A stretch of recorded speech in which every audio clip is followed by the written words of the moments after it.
Bismillahirrahmanirrahim. Assalamualaikum warahmatullahi wabarakatuh. Anak-anak, kita mulai belajarnya ya. Siapkan dirimu, dengarkan dengan cermat. Siapkan buku tulismu. Kalau ada hal-hal yang penting, silahkan dicatat agar bisa untuk belajar di lain waktu. Untuk kali ini, kita akan belajar tentang perkembangbiakan tumbuhan. Seri yang kedua, kita lanjutkan dengan perkembangbiakan vegetatif. Masih ingatkah anak-anak yang bahasan kemarin tentang perkembangbiakan? Kalau kita bahas kemarin namanya perkembangbiakan generatif. Nah, sekarang kita bahas perkembangbiakan vegetatif. Apakah itu perkembangbiakan vegetatif? Kalau perkembangbiakan generatif itu pakai proses perkawinan, berarti kalau perkembangbiakan vegetatif pakai tidak anak-anak? Betul. Perkembangbiakan vegetatif yaitu perkembangbiakan tanpa melalui proses perkawinan, tanpa melalui peleburan sel kelamin jantan atau benang sari dengan sel kelamin betina yaitu butik. Perkembangbiakan vegetatif dikelompokkan menjadi perkembangbiakan vegetatif alami dan buatan. Untuk yang pertama, perkembangbiakan vegetatif alami. Perkembangbiakan vegetatif alami adalah perkembangbiakan tumbuhan tanpa melalui proses perkawinan yang dilakukan oleh tumbuhan tersebut tanpa campur tangan manusia. Macam-macamnya yaitu membelah diri, spora, stolon, rizoma, umbi batang, umbi lapis, tunas batang, dan tunas adventif. Mari kita pelajari satu persatu. Membelah diri. Membelah diri adalah perkembangbiakan tumbuhan dengan cara membagi tubuhnya menjadi dua bagian yang sama secara langsung. Nah, biasanya yang melakukan membelah diri ini adalah tumbuhan bersel satu. Nah, seperti ini anak-anak. Dia bersel satu, kemudian membelah diri menjadi dua dengan membagi dirinya menjadi dua bagian yang sama besar. Contoh tumbuhan yang membelah diri ini adalah ganggang hijau atau chlorella. Bentuknya seperti ini anak-anak. Nah, Bu, ini kita pernah lihat di mana? Karena dia bersel satu, itu kalau anak-anak lihat misalnya ada kolam yang lama nggak kepake, tiba-tiba setelah beberapa lama dia kolamnya menjadi berwarna hijau. Nah, itu yang membuat hijau adalah ganggang ini, ganggang hijau atau chlorella. Kita lanjut ya. Selanjutnya, yang kedua, spora. Spora adalah inti sel yang berubah fungsi menjadi alat perkembangbiakan. Ukuran spora sangat kecil dan bentuknya seperti biji. Spora terletak di kotak spora atau disebut sporangium. Anak-anak kalau lihat di kebun, itu kalau anak-anak lihat paku-pakuan, nek mbok walik godhonge dek, itu ada bintil-bintilnya. Nah, itu adalah kotak spora. Seperti ini gambarnya. Nah, ada gambar paku-pakuan, di bagian bawah daun ada bintil-bintilnya. Itu adalah sporangium atau kotak spora, tempat menyimpan spora. Ini lebih jelasnya di gambar yang di samping ini, Dek. Silakan diperhatikan. Di paku-pakuan, jamur, kemudian lumut. Nah, jadi contoh tumbuhan yang berkembang biak dengan spora, lumut, tumbuhan paku, jamur, suplir, dan sebagainya. Yang ketiga, stolon atau geragi. Stolan atau geragi adalah batang yang tumbuh mendatar di atas permukaan tanah. Jadi dek batangin delolor teng dhuwur lemah. Pada ruas batang terdapat akar yang akan tumbuh menjadi tunas baru.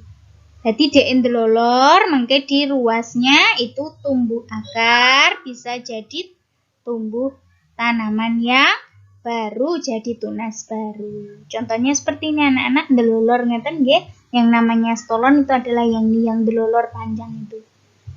Baik, ini beberapa gambar contoh tumbuhan yang sama yaitu stolon atau geragi.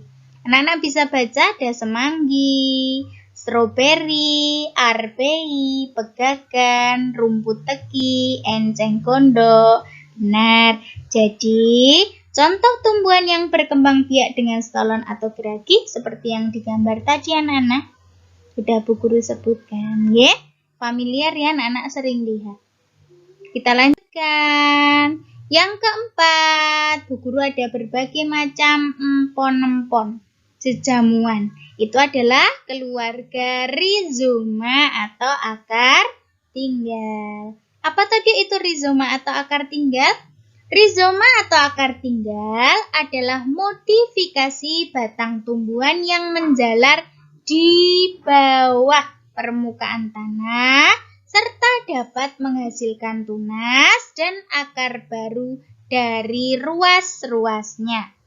Nah, berarti ini ada di bawah tanah anak-anak. Kalau tadi stolon itu di atas permukaan tanah, kalau rhizoma di bawah permukaan tanah. Nah, seperti ini contohnya. Nah, akar rimpang atau rhizoma itu ada di dalam tanah. Contoh tumbuhan yang berkembang biak dengan rhizoma atau akar yaitu seperti di gambar anak-anak, ada jahe, kunyit, lengkuas, temulawak, alang-alang, dan sansevieria. Kelima, umbi batang. Umbi batang adalah batang yang tumbuh di dalam tanah dan ujungnya menggembung membentuk umbi. Umbi batang berfungsi untuk menyimpan cadangan makanan terutama zat tepung. Nah, seperti ini. Contohnya ada berbagai macam umbi-umbian, yakni umbi jalar, kentang, talas, gembili. Contoh tumbuhan yang berkembang biak dengan umbi batang seperti berikut ini anak-anak, perhatikan. Yang keenam, umbi lapis. Umbi lapis adalah sejenis umbi yang terbentuk dari tumpukan daun yang tersusun rapat dalam format roset. Nah, seperti ini. Ini kalau berambang, bawang merah dibelah melintang dengan anak-anak, itu akan tampak seperti tumpukan daun berlapis-lapis, maka disebut umbi lapis. Nah, yang lainnya apa, Bu? Nah, anak-anak bisa tahu contoh yang lainnya, yaitu ada bawang merah, tadi sudah disebutkan, bawang putih, bawang bombay, bunga bakung, bunga lili, dan bunga tulip. Seperti ini ya, anak-anak perhatikan dengan cermat.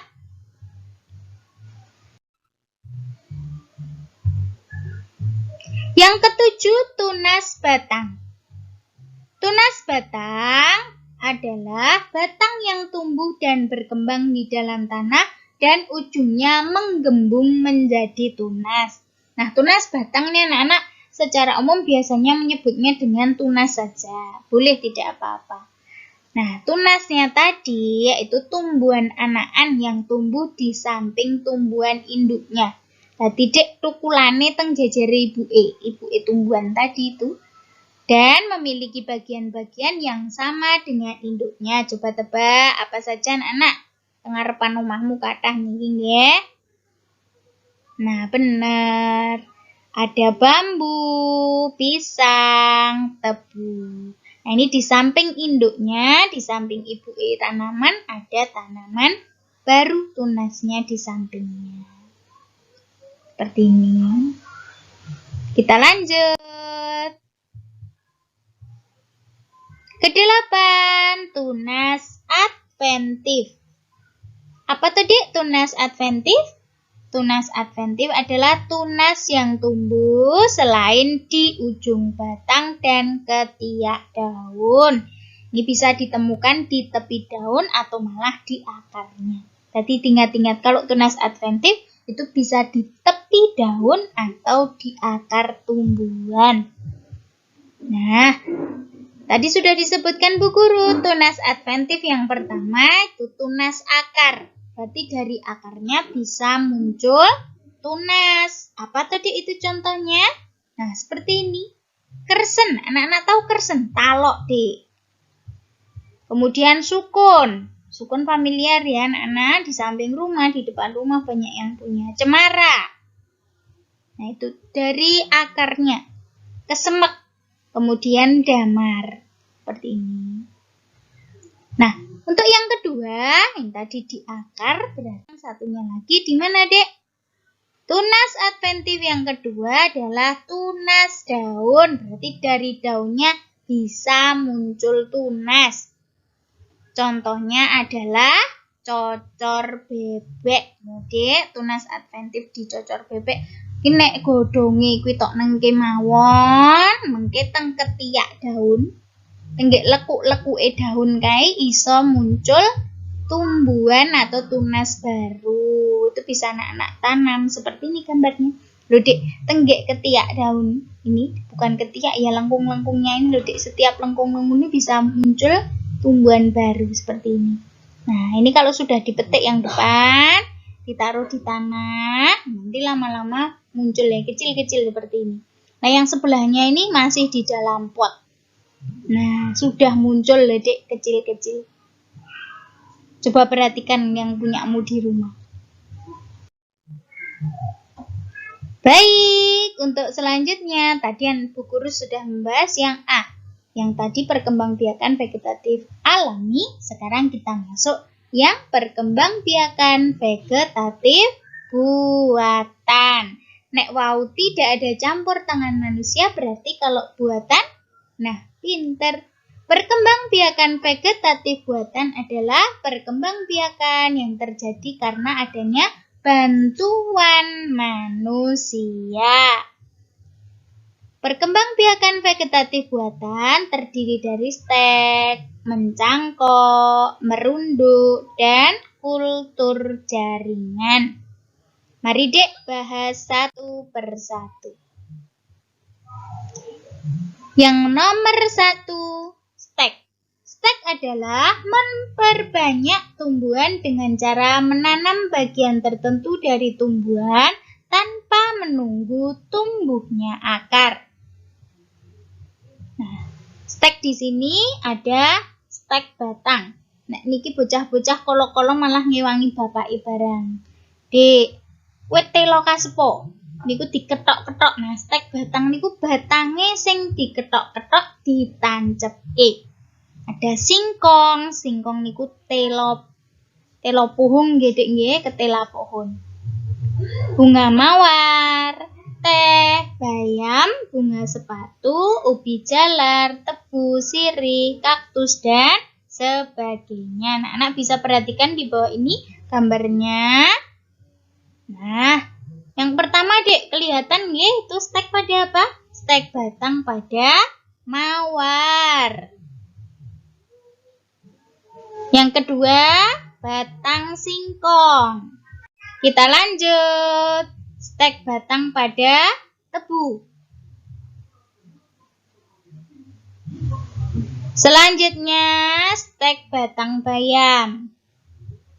Nah, niki stek batang ubi jalar. Jadi selain ubi kayu yang tadi singkong, ubi jalar juga bisa di stek batang. Lanjut, stek batang pada teh. Stek batang bunga sepatu, kembang sepatu. Stek batang sirih. Yang terakhir, stek batang kaktus.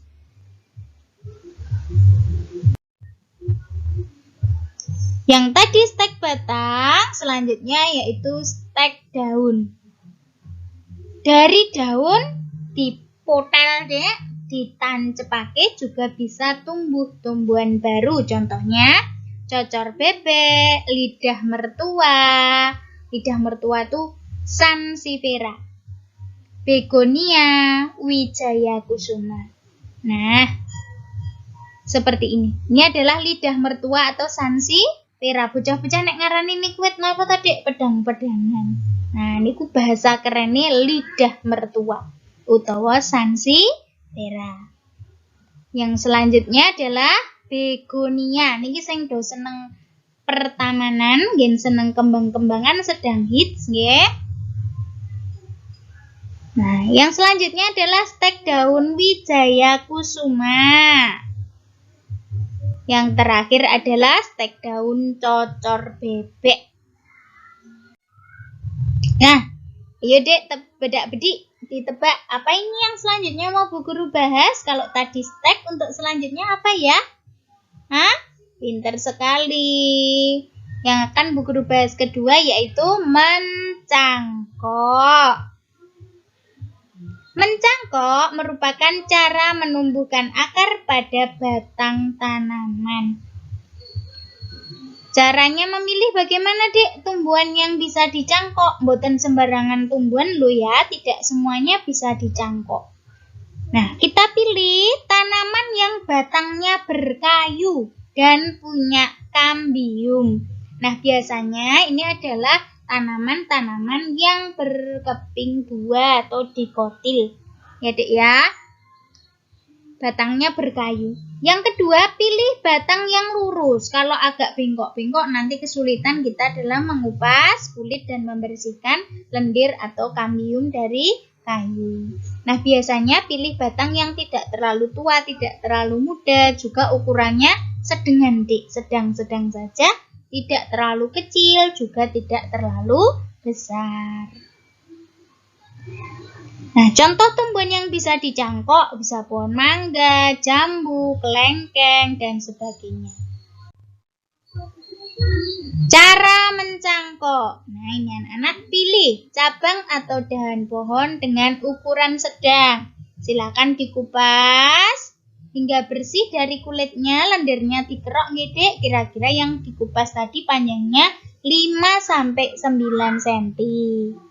Kalau sudah anak-anak kerok bersih, lendirnya juga bersih, kemudian tutuplah luka tadi yang sudah anak-anak kerok tadi, sayatan tadi, dengan tanah yang subur dan sudah dicampur dengan pupuk kandang. Nek empun ditemploki kalih lemah, ditutup dek. Nggih, silahkan tutup tadi tanahnya, bisa anak-anak gunakan sabut, sepet gitu nggih. Bisa pakai sabut, bisa juga pakai plastik. Kalau pakai plastik harus ingat diberi lubang dengan cara ditusuk-tusuk biar bisa pergantian udara.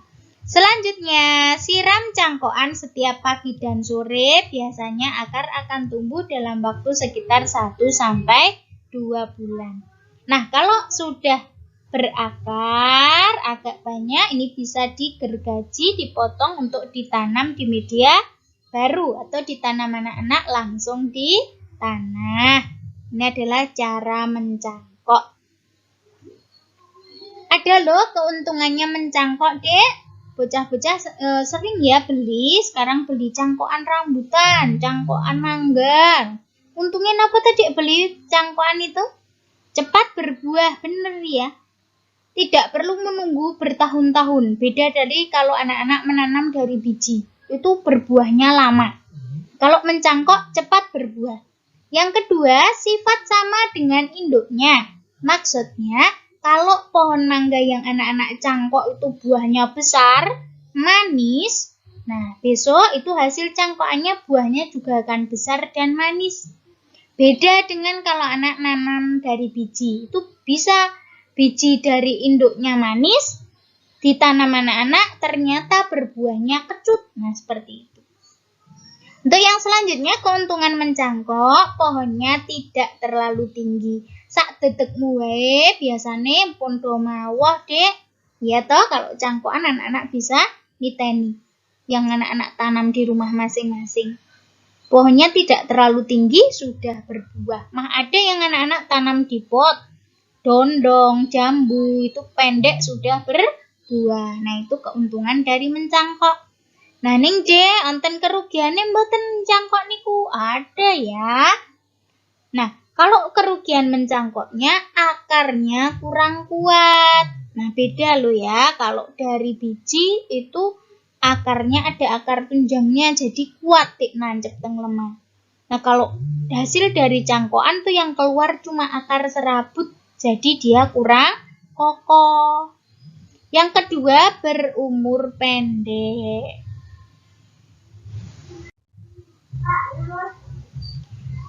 Yang ketiga, dari perkembangbiakan vegetatif buatan yang dibantu manusia adalah merunduk. Cara perkembangbiakan dengan merunduk dilakukan dengan merundukkan dirundukkan itu.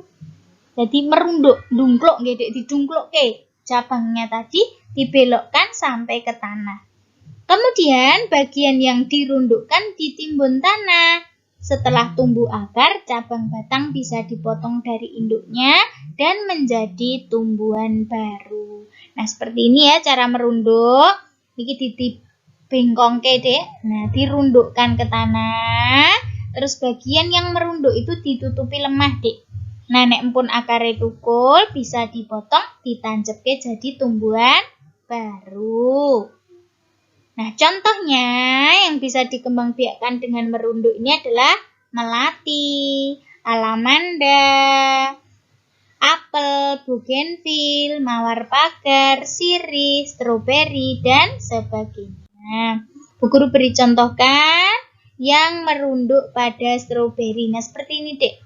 Pohon induknya yang di tengah yang pot putih itu ndelolor tadi, terus ini dirundukkan. Masukkan ke dalam tanah, ditutupi, Dek, diguruki, nek empun tukul. Nah, ini ditukul di pot-pot yang coklat itu, kalau dia sudah agak besar nanti bisa dipotong jadi tanaman baru, itu namanya merunduk. Yang keempat, kultur jaringan. Kultur jaringan merupakan salah satu cara mengembangbiakan tumbuhan secara modern. Teknik ini dilakukan dengan cara memisahkan bagian tanaman, kemudian menumbuhkannya secara aseptis, bebas hama, di dalam atau di atas medium budidaya. Nah, ini di laborat ya, Dek ya. Bagian tanaman yang dipisahkan dan dikembangkan dalam kultur jaringan disebut explant. Nah, bisa diambil tanamannya, yaitu jaringan mesofil atau kambiumnya yang dipakai untuk kultur jaringan.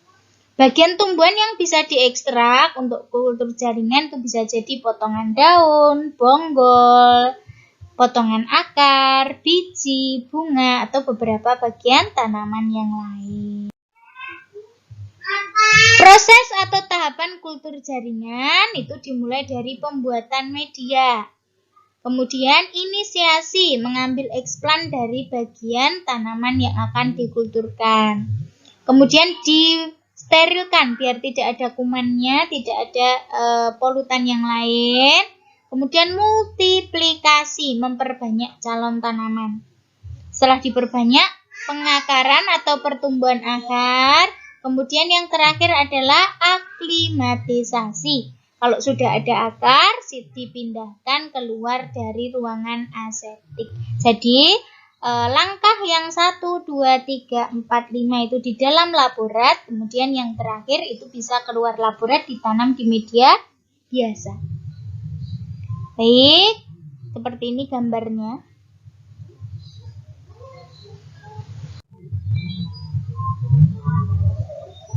Ada tidak, Dek, kelebihannya atau manfaat kultur jaringan? Ada ya. Kultur jaringan itu manfaatnya menghasilkan tanaman yang memiliki sifat seragam dan dalam jumlah besar. Jadi kita bisa langsung banyak membudidayakannya dalam sekali waktu percobaan atau sekali waktu kita masuk ke dalam laboratorium. Kemudian yang kedua, menghasilkan tanaman yang bebas virus karena dilakukan di laboratorium dan ada sterilisasi, berarti tanamannya bebas virus. Yang selanjutnya, melestarikan sifat tanaman induk karena sama dengan induknya sifatnya. Yang selanjutnya, melestarikan plasma nutfah. Maksudnya ini kalau ada tanaman langka, itu bisa dikembangbiakan di laboratorium mencegah kepunahan. Nah, di selain manfaat atau keuntungan, kultur jaringan juga punya kerugian. Sayangnya teknik ini perlu modal yang besar dan perlu ilmu khusus. Jadi tidak sembarangan orang bisa mengembangbiakan dengan teknik kultur jaringan. Kita perlu sekolah tinggi, ilmu yang benar, tahu ilmunya. Seperti ini dek dari kultur jaringan. Baik, penting ini anak-anak catat, perhatikan. Anak-anak mungkin sudah pernah mendengar ada kata atau perkembangbiakan di buku-buku itu ada okulasi atau menempel dan menyambung atau mengenten. Bu, kok tidak dibahas ya sama Bu Guru? Nah, anak-anak catat nggih. Menempel atau okulasi dan menyambung atau bahasa lainnya mengenten bukan termasuk perkembangbiakan vegetatif dari tumbuhan. Kenapa, Bu? Karena menempel dan menyambung itu hanya menggabungkan sifat baik dari dua jenis tumbuhan. Jadi mungkin boten tambah akeh, Dik. Cuma dua pohon itu ditempel atau disambung nanti jadi satu pohon. Tidak memperbanyak jenis. Makanya dua ini tidak termasuk perkembangbiakan vegetatif. Tapi hanya menggabungkan sifat baik dari dua jenis tumbuhan. Baik, seperti ini dulu dari bahasan Bu Guru kali ini tentang perkembangbiakan vegetatif pada tumbuhan.